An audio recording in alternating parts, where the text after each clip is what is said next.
ओम नमः शिवाय भक्तगण, कैसे हैं आप सब। कमेंट बॉक्स में हर हर महादेव जरूर लिखिएगा।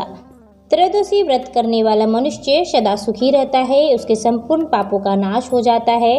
इस व्रत को करने से विधवा स्त्रियों को धर्म की प्राप्ति होती है और सुहागन नारियों को सुहाग सदा अटल रहता है।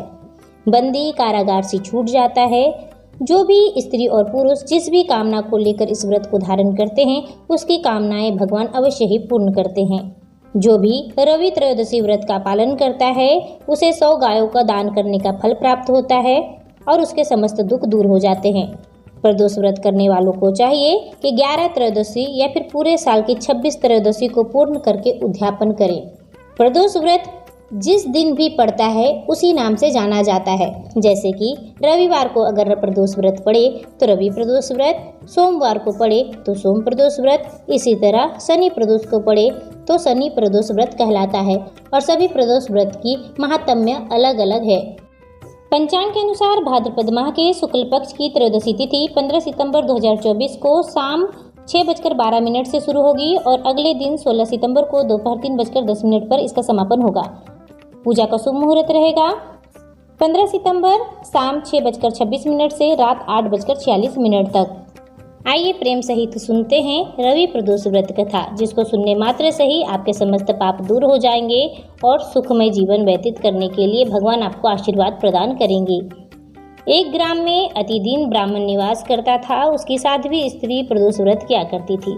उसके घर में एक ही पुत्र रत्न था। एक समय की बात है, वह पुत्र गंगा स्नान करने के लिए गया। दुर्भाग्यवश मार्ग में उसे चोरों ने घेर लिया और कहने लगे, हम तुझे मारेंगे, नहीं तो तू अपने पिता का गुप्त धन बतला दे। बालक दीन भाव से कहने लगा, हे बांधुओं, हम तो अत्यंत दीन हैं, हमारे पास धन कहाँ है। चोर फिर कहने लगे कि तेरे पास पोटली में क्या बंधा है। बालक ने उत्तर दिया, मेरी माता ने मुझे रोटी बनाकर बांध कर दी है।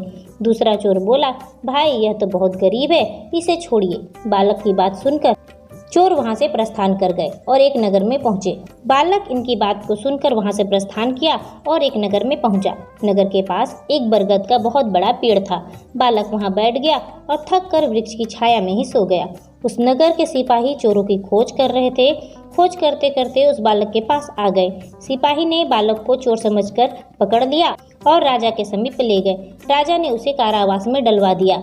उधर बालक की माँ भगवान शंकर जी का प्रदोष व्रत कर रही थी। उसी रात्रि में राजा को स्वप्न हुआ कि यह बालक चोर नहीं है, प्रातःकाल इसे छोड़ दो, नहीं तो जो भी तुम्हारा वैभव है, धन है, वह सभी नष्ट हो जाएगा। रात्रि समाप्त होने पर राजा ने बालक से सारा वृतांत पूछा। बालक ने सारा वृतांत कह सुनाया। वृतांत सुन राजा ने सिपाही को भेजकर बालक के माता पिता को बुलवा लिया। राजा ने जब उन्हें भयभीत देखा तो कहा, डरो मत, तुम्हारा बालक निर्दोष है। हम तुम्हारी दरिद्रता को देखकर 5 गांव को दान में देते हैं। शिव जी के दया से ब्राह्मण को आनंद होने लगा। उसका बालक निर्दोष साबित हुआ, समस्त पाप दूर हो गए। जो भी इस व्रत को धारण करता है, भगवान उसकी समस्त मनोकामनाओं को पूर्ण करते हैं। प्रेम सहित बोलिए ओम नमः शिवाय।